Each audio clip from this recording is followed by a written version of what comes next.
Bonjour Ludivine de Donder et merci d'avoir accepté de nous rencontrer aujourd'hui. Bonjour. Voilà, donc Ludivine de Donder, vous êtes députée PS à la Chambre et vous avez porté la proposition de loi votée le 9 juillet dernier, une loi que le secteur appelait de ses vœux puisqu'elle permet d'offrir aux auteurs, aux autrices, aux artistes, aux techniciens et aux techniciennes du secteur culturel une véritable protection sociale face à la crise. On va revenir ensemble, alors d'une part sur le processus législatif, d'autre part sur votre engagement, sur les raisons qui vous ont poussé à agir. Et pour commencer, est-ce que vous pouvez par exemple nous dire ce qui a été un peu à l'origine de la proposition de loi que vous avez portée, quel déclic vous avez eu, quand et pourquoi vous avez décidé de vous mobiliser à ce sujet, qu'est-ce qui vous est apparu comme une priorité? C'est-à-dire que dès le 9 avril, j'ai déposé cette proposition de loi en faveur du secteur artistique et culturel au nom du groupe PS parce que nous connaissons les artistes, nous connaissons les techniciens, on en rencontre énormément, on les côtoie au quotidien et on connaît les difficultés d'hier et d'aujourd'hui. Et à ce moment-là, déjà, on anticipe et on sait les difficultés qu'ils seront amenés à connaître durant cette crise.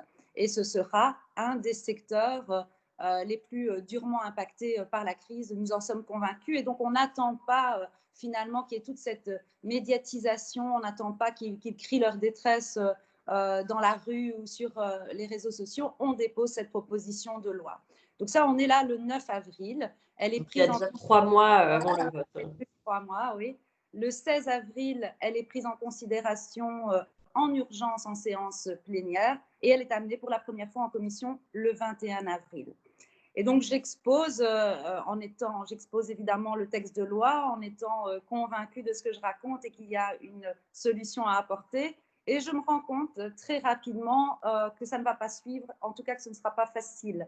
Là, on entend déjà certains groupes politiques avoir des réticences et je me dis qu'on va devoir travailler avec acharnement que pour y arriver, ce que nous avons fait. Mais notre proposition de loi, au départ, elle n'était pas limitée dans le temps. Et c'est vrai que très vite, on se rend compte que si on ne la limite pas à l'urgence, il n'y a rien qui passera. Et l'intérêt, évidemment, c'est qu'à minima, des solutions puissent être apportées au secteur pendant la crise. C'est pour ça qu'on fait ce compromis. Pour trouver une majorité parlementaire qui puisse voter cette loi, on fait ce compromis de la limiter à la période de crise et donc à savoir au 31 du 12. Merci. Et alors, comment est-ce que vous pouvez nous dire aussi comment peut-être le travail s'est organisé? Comment est-ce que vous avez abouti à ce texte? Est-ce que vous avez pu concerter le secteur ou prendre des références à des travaux antérieurs peut-être pour définir vraiment les priorités et les grands axes d'action? Je vous ai dit tout à l'heure, hein, on a des contacts avec pas mal de secteurs, avec pas mal de fédérations. Il y avait l'urgence fondamentale qui était de permettre un accès facilité aux allocations de chômage. Pas mal d'artistes, de techniciens qui étaient au bord de la route, qui n'ont absolument eu aucune indemnité depuis le 13 mars dernier, quand leurs contrats ont été annulés, puisque les rassemblements n'étaient pas autorisés. Donc ça, c'était la priorité numéro une, je dirais, de réduire fortement les journées de travail et les prestations artistiques à devoir justifier que pour prétendre à des allocations de chômage, pour justement ne laisser personne au bord du chemin. Puis il y avait aussi cette problématique qui nous revenait de l'injustice de ne pas pouvoir percevoir des allocations de chômage avec les droits d'auteur, puisque jusqu'à présent, c'est limité, vous le savez, c'est plafonné. Et au-delà de ce plafond qui est quand même rikiki, il faut rembourser les allocations de chômage qu'on a perçues des années auparavant. Et donc, je trouve vraiment cela injuste et discriminatoire. C'est pour ça que dans cette proposition, il y avait à la fois l'accès aux allocations de chômage, mais aussi permettre ce cumul entre les droits d'auteur et les droits voisins et les allocations de chômage. Et puis, en discutant encore avec les secteurs, on s'est rendu compte qu'il y avait vraiment une nécessité aussi d'instaurer une période blanche, que ce soit pour obtenir le statut ou pour le maintenir. Et c'est ainsi que finalement, cette proposition de loi que l'on a amenée le 9 avril a été étoffée pour arriver à celle qui a été votée 3 mois jour pour jour après son dépôt. Merci, c'est intéressant en tout cas pour nous de revenir sur le parcours justement, c'est ce que j'allais vous demander. Est-ce que vous pouvez nous expliquer un peu comment ça se passe, entre le moment où on dépose une loi, les discussions, les obstacles et enfin, ce à quoi on aboutit? C'est intéressant pour nous de rentrer aussi un peu dans la cuisine interne, du travail parlementaire. Alors, moi, c'est mon premier mandat de députée fédérale et je peux dire que j'ai commencé vraiment avec force puisque, Sur les chapeaux de roue. ouais, c'est ça. Ce n'est pas toujours le cas, mais ici, en l'occurrence, puisqu'il y avait des réticences de quelques groupes politiques, ça a effectivement pris du temps. Je vous ai dit tout à l'heure, première discussion en commission le 21 avril. On se rend compte que ça ne va pas fonctionner. Les uns demandent un avis au Conseil d'État, mais ne veulent pas d'un avis en urgence, puisqu'on peut demander un avis du Conseil d'État en 5 jours. Je n'ai pas obtenu une majorité pour cela. Et donc, ça a été reporté à un avis du Conseil d'État en 30 jours. Ça, c'était le 21 avril. Le ton était donné. Rien ne serait facile.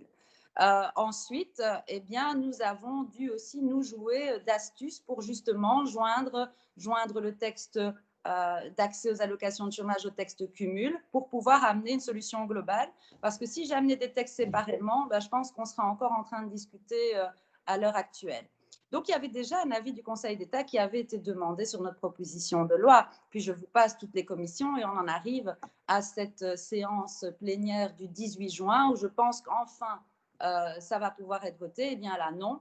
Nouvelle petite astuce et mesure dilatoire puisqu'il redemande un avis du Conseil d'État, non pas en urgence non plus. Le président de la Chambre ne tient pas spécialement à l'urgence, les autres n'en parlons même pas. Et c'est là que tout le secteur se dit c'est pas possible, on va quand même pas être reporté après les vacances parlementaires. Donc il y a eu tout un travail au niveau du groupe socialiste et de notre chef de groupe aussi à la conférence des présidents pour insister pour que ce texte revienne sur la table avant les vacances parlementaires.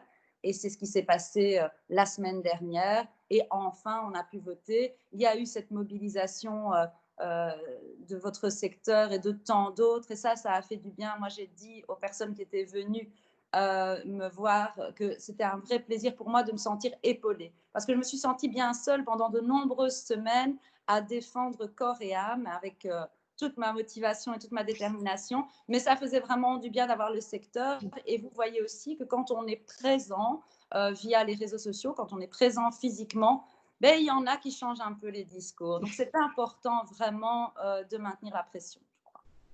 Message entendu, mais en tout cas, je crois que c'était déjà on vous remercie, pour votre ténacité, votre détermination et c'est vrai que je crois que c'était important pour le secteur aussi de sentir qu'il y avait un relais, au niveau des parlementaires et alors, voilà, on peut en tout cas saluer cette belle victoire, que vous avez, obtenue et alors maintenant la suite, quelles sont les perspectives, qui s'ouvrent suite au vote? La mise en application? Est-ce qu'il y a des discussions peut-être pour ce qui concerne le statut d'artiste? Voilà, qu'est-ce qui va se passer maintenant? Comme je l'ai dit la semaine dernière, moi j'ai deux regrets par rapport à finalement cette proposition de loi. Un, le regret du temps perdu, ben, ça vous l'avez bien compris. Heureusement qu'on avait quand même inscrit un effet rétroactif et que donc toutes les mesures seront à partir du 1er avril en ce qui concerne les allocations et le cumul, parce que si ce n'était pas le cas, évidemment, ce serait trop de mois encore sans indemnité. Cela étant, il y a ce regret du temps perdu, mais il y a aussi le regret de ne pas avoir été suivi dans des mesures à long terme. Et donc, il faut continuer, j'ai dit, il faut continuer à mettre la pression.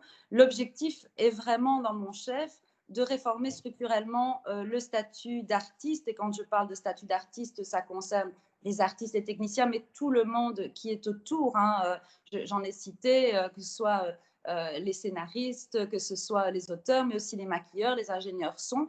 Il faut apporter une solution structurelle à ces personnes. On constate que le statut est totalement inadapté à la réalité de terrain que vous vivez. Et donc, ici, on a déjà commencé, nous, au groupe PS, à écrire des textes. Et l'idée est vraiment de pouvoir les proposer à la rentrée parlementaire, ce qui nous laissera quelques mois avant janvier 2021, quand les mesures d'urgence, à ce moment-là, prendront fin. Il faut pouvoir être prêt avec une proposition qui va remodeler ce statut pour éviter le plus possible qu'il y ait des personnes qui n'y aient pas accès. Très bien. Bah, écoutez, je pense qu'on répondra présent et présente, en tout cas, si, vous souhaitez qu'on travaille, avec vous. Merci encore, Ludivine de Tondère, d'avoir bien voulu répondre à ces quelques questions et merci pour le formidable travail que vous avez mené et donc, à bientôt, j'imagine et Merci à merci vous. Oui. merci. Merci à vous. On va se retrouver pour le combat suivant, qui sera Bah oui, finalement à encore le très plus bientôt. On important. n'a pas fini de se battre, je crois. Merci aussi à celles et ceux qui nous ont écoutés. Un petit rappel avant de raccrocher, vous trouverez sur le site de la SACD et de la SCAM, dans la rubrique Actualité, un décryptage des 4 mesures phares de la loi, de ce qu'elles changent pour les artistes et donc à partir de quand et jusqu'à quand elles seront appliquées. Merci, à bientôt, bonne fin de journée. Au revoir.